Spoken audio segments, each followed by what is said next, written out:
Hello learners, the topic of today's session is ecotourism and livelihood security. Well, you must have heard the term livelihood many times. Well, it refers to a means of securing the necessity of life, the methods or the means of making a living. So basically what we mean by livelihood, it is what one does for a living. And another term is livelihood security. For example, if I say across the globe, the COVID-19 pandemic has caused loss of life and livelihood. Every economic sector is affected and livelihood security of many has been compromised. So what exactly do we mean by livelihood security? To understand this, we need to look into the meaning of the word security. Now, security, it is the state of being free from danger or threat, a feeling or sense of being protected. Therefore, simply put, we can say security means safety, as well as the measures taken to be safe or protected. Now, livelihood security, if you combine the two words livelihood and security, it can be understood as the access to income and resources to meet basic needs and thus acquiring a sense of being safe. So, the most fundamental objective of all governments is to explore all varied measures and options to ensure livelihood security for its citizen. So today in this session, we will look at ecotourism as a source of ensuring livelihood security.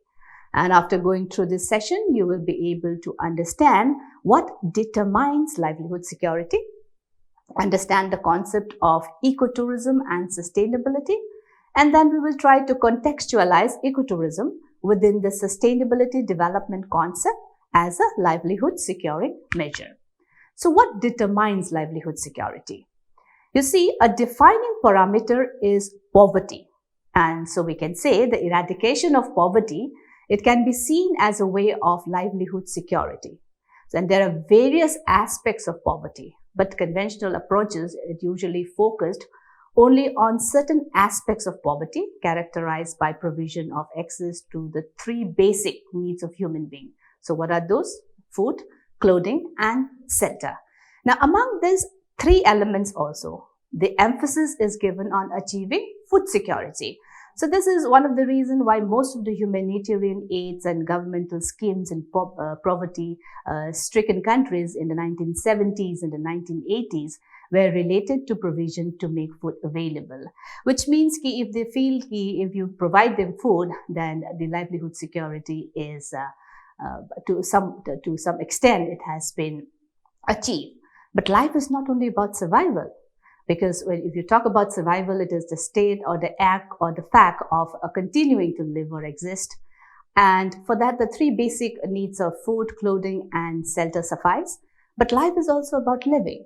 And that is the reason why the term livelihood security is used, and we do not use the term survival security. And a more comprehensive and dimensional approach of livelihood does become necessary. Now, different individuals in society had varying degree of access or entitlement to resources in times of stress and different ways of coping. And thus, considering only eradicating the financial aspects of poverty, it does not solve the bigger issue in the long run. So, a livelihood consists of capabilities, assets, the activities that are required for living, and thus the need to address other aspects was felt and recognized. For example, resources such as land or property, then food, knowledge, finances, social relationships, health facilities, educational opportunity, etc. So based on lessons from practical experiences and emerging theoretical framework, requirement of a more durable or sustainable approach was felt, and thus emerged the concept of sustainable living and the sustainable livelihood framework, or which we in short call as the SLF. Now, livelihood can be classified as sustainable if it is resilient in the face of external shocks and stresses, if it is independent from external support, if it is able to maintain the long-term productivity of natural resources, and if it does not undermine the livelihood options of others. When we talk about the undermining the livelihood options of others, we are looking into the ethical aspects also.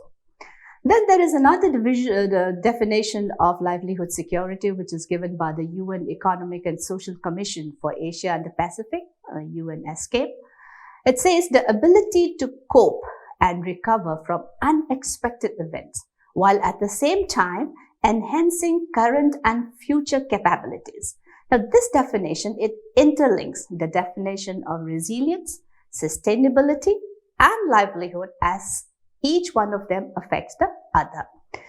The sustainability element, it implies that individuals or communities can confront and overcome moments of stress and or crisis, and that they are able to maintain or even improve upon the current and the future skills and assets without exploiting their supply of natural resources. The SLF is an approach that provides a holistic an overview, an overall understanding of the livelihoods of the poor. It centers on the assets of the poor and on how they can increase their ability to withstand shocks to their livelihood. Now, 5 assets are identified, which we collectively refer to as the Pentagon model. One is human capital, which includes skills, knowledge, labor ability, good health, and all these things collectively allow people to pursue livelihood. If you're not healthy, you will not be able to take on the job that you are doing to earn your livelihood. Now, social capital, it consists of the specific social resources that are necessary to pursue one's own unique livelihood.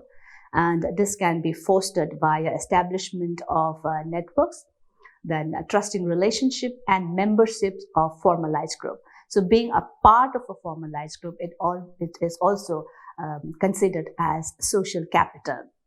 The third is natural capital, and it consists of the natural resources or stocks from which the resource flows and the sources are derived. This natural resource stocks includes elements such as say, nutrient cycling, erosion protection, both which are useful for maintaining livelihood. Now, next is the physical capital, which represents the resources available to support viable livelihood.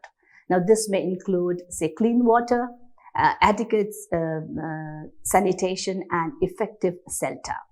Then financial capital is the last asset, and it consists of the financial resources that are required if people want to fulfill their livelihood objectives. And the basis for this paradigm shift in approaches from, say, economic growth to development towards a focus on well-being and sustainability, it can be attributed to the Brundtland Commission report in 1987, which defines sustainable tourism as a development that meets the needs of the present without compromising the ability of future generations to meet their own needs. This is a very famous and often quoted sustainable development definition. There were many other contributing events in subsequent years, but if you look in the context of livelihood security, a defining movement was the adoption of the Household Livelihood Security in 1994 as a framework for relief and development by CARE. CARE, it is a major international humanitarian agency which stands for Cooperative for Assistance and Relief Everywhere. So how do they define household livelihood security? It is defined as adequate and sustainable access to income and resources to meet basic needs, and it will include adequate access to food, then potable water, health facilities, educational opportunities, housing, time for community participation and social integration. Now, if you look at some of the initiatives which aids livelihood security in India, we can mention the National Food Security Act, the Public Distribution System, the Mahatma Gandhi National Rural Employment Guarantee Act. See, livelihood can be made up of a range of non-farm and off-farm activities which provide together a variety of procurement strategies. And livelihood are secure when households have secure ownership of or access to resources and income earning activities. This is very important. Income earning activities, which including reserves and assets to offset risks, ease shocks, and meet contingency. So among the various sustainable income earning activities, let us now look at ecotourism. Ecotourism, it is derived from the Greek word oikos, which refers to house or habitat. And the concept was coined in 1981 by Hector Levalu Lascuren, a Mexican architect. And he says, ecotourism is that tourism that involves traveling to relatively undisturbed natural areas with the specific object of studying, admiring, and enjoying the scenery and its wild plants and animals, as well as any existing cultural aspects found in these areas. And ecotourism implies a scientific, aesthetic, or philosophical approach, although the ecotourist is not required to be a professional scientist, an artist, or a philosopher. So the main point is that the person who practices ecotourism has the opportunity of immersing him or herself in nature in a way that most people cannot enjoy in their routine urban existence. So this person will eventually acquire, say, a consciousness and knowledge of the natural environment together with its cultural aspects, and this will convert him into somebody keenly involved in conservation issues. There are other definitions, more precise. The World Conservation Union says environmentally responsible travel to natural areas in order to enjoy and appreciate nature and accompanying cultural features, both past and present, which promotes conservation and have a low visitor impact and provide for beneficially active socio-economic involvement in local people is what they term as ecotourism. The International Ecotourism Society says ecotourism is responsible travel to natural areas that conserves the environment, sustain the well-being of the local people, and it involves interpretation and education. So the characteristics we can find out from here, the characteristics of ecotourism. First, it involves traveling to natural destination. Then the provision of financial benefits and support for local people and for conservation effort. The third one is a minimum consumptions of resources. Then the building of environmental and cultural awareness. It also involves responsible behavior on the part of tourists and tourism industry, and empowering local communities through participation or involvement in decision making. And there are several levels of community involvement. One is a tokenism. See, tokenism is just you employ some members of the community as drivers, tour guides, etc. You are not involving much of them. Another is informing, where the communities are informed about the ecotourism development being planned, and then they are involved through employment in the ecotourism activities.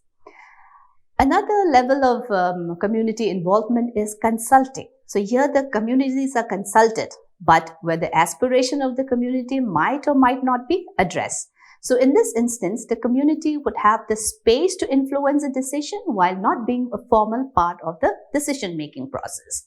Another is collaborating, where communities are seen as equal partners in the ecotourism development which is being planned, and the benefits also goes back to the community. Another is ownership. Now this is where the community owns the enterprise and which becomes the capital of the community. So you can see ecotourism is a combination of nature-based tourism, then conservation supporting tourism, environmentally educated tourism, and sustainably managed tourism. So all this indicates that the root of ecotourism is sustainable tourism practices. Now there are three dimensions or pillars of sustainable development. One is economic sustainability, social sustainability, and environmental sustainability. We can add another one to that called as ethical sustainability also. See, economic sustainability, you generate prosperity at different levels of the society and addresses the cost effectiveness of all the economic activity. Now, social sustainability, it is respecting human rights and equal opportunity for all in society. And environmental sustainability, it looks into conserving and managing resources, especially those that are not renewable, and those are precious in terms of life support. So apart from the dynamic growth and being a major contributor to the economy, tourism is in a very special position in the contribution it can make to sustainable development and the challenges it presents, because unlike other form of sector, the consumer, here it is the tourist, he travels to the producer and the product. The product or the producer does not come to the tourist goes there. So globally, tourism is recognized as an effective method to enhance the livelihood of the local community. So in 2002, the Johannesburg Summit on Sustainable Development identified tourism as a primary sector for poverty alleviation. See, ecotourism, it implies ecologically sound, sensitive tourism, and the emphasis is on conservation, education, traveler responsibility, and active community participation. And also an ecotourist usually have different ideologies from that of a regular tourist. Thus, the chances of us achieving sustainability are very high. Now, since ecotourism is based on natural environment and is ideally on community involvement, its development will serve to contribute to the growth and development of a country through the utilization of the abundance of natural resources. At the same time, uplifting communities by ensuring that there are opportunities for them to engage in alternate livelihood strategies. Now let us look at some of the livelihood models through some concrete examples of how ecotourism initiatives and activities can be seen as livelihood models. The first case is Thenmala in Kerala. So this model, it reflects how ecotourism, it helps to enhance the livelihood opportunity leading to the socio-economic development of communities. Now, Thenmala is India's first ecotourism project, and it is located in the district of Kollam at the foothills of the Western Ghats. In 1998, the Thenmala Ecotourism Society, which is a government of Kerala undertaking, it was formed to promote ecotourism activities, and it's surrounding with the cooperation of the Forest Irrigation and Tourism Department. And according to a research study which has been done, it has been reported that the local community has a strong view that there are various livelihood opportunities available in Thenmala after the implementation of this particular ecotourism project. More than 70% of the staffs are from the local community, and it has given benefits to the self-help group. Then local community is associated with this project as local service providers and small-scale entrepreneurs. There is a provision for training and camps to enhance the hard and soft skills of the people. Then the project also empowered women, and they're able to support the family with an additional income.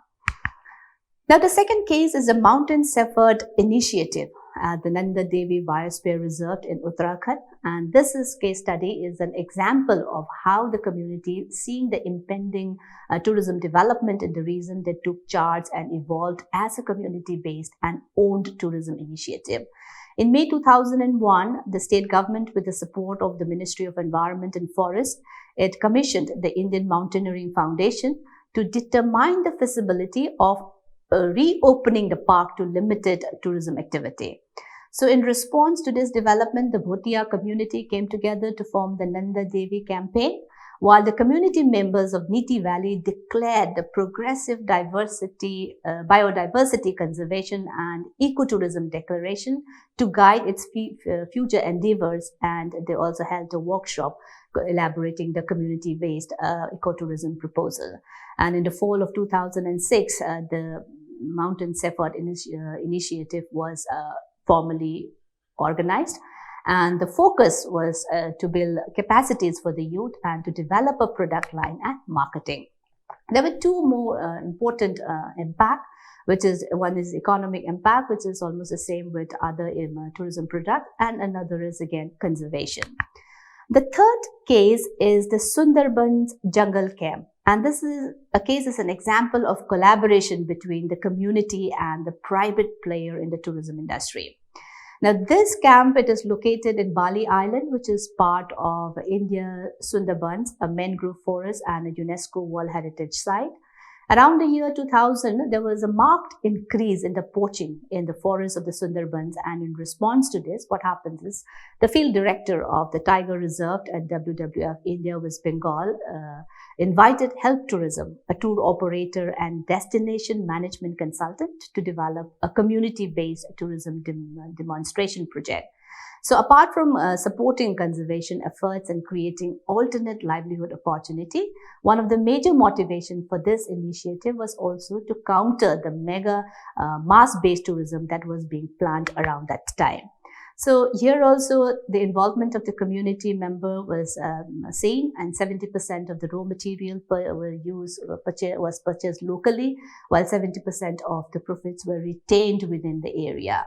Then the local employment, active role of the community in the decision-making process. The fourth case is the village of Wairebo on Indonesia's Flores Island. And this case, it highlights a slow tourism growth model.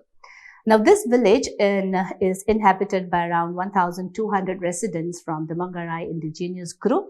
And the village begins its dalliance with ecotourism in 2007. The speciality of this village is the 5-story tall cone-shaped drum houses called as the Barumang in the Tombo Manggarai village. So in the early 2000, local approached the Indonesian ecotourism NGO Endicon with the idea of patching up this Wairebo's 2 ailing drum houses and building 5 new ones, and thereby introducing ecotourism in the process.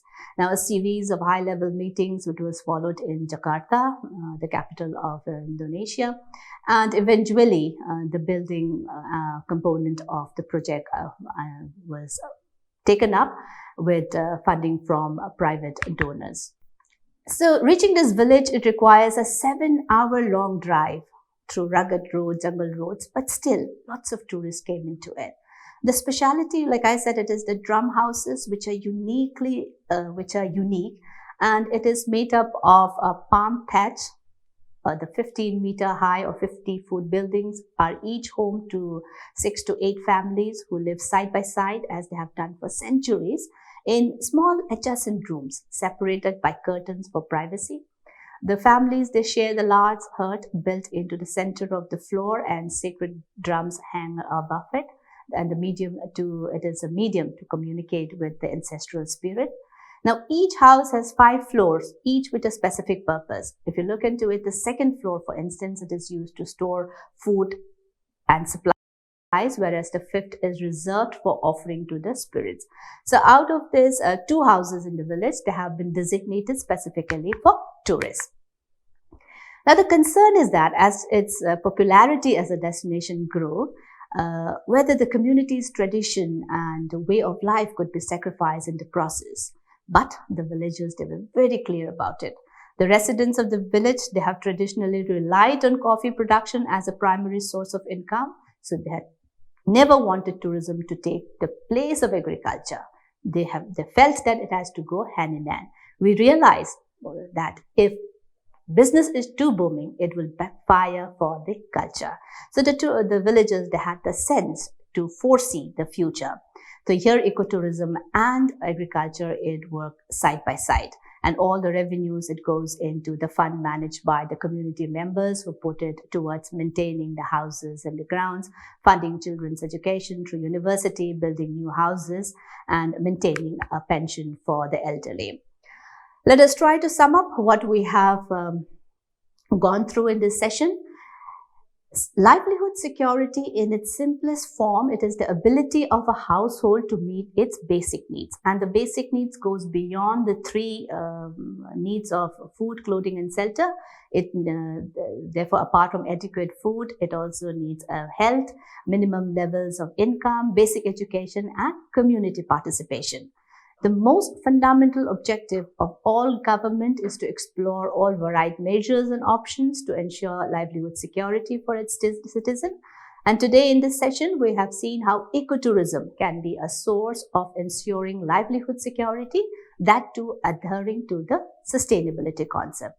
I hope the session has helped you to understand the connection between ecotourism as a model for sustainable livelihood security, achieving livelihood security. Thank you.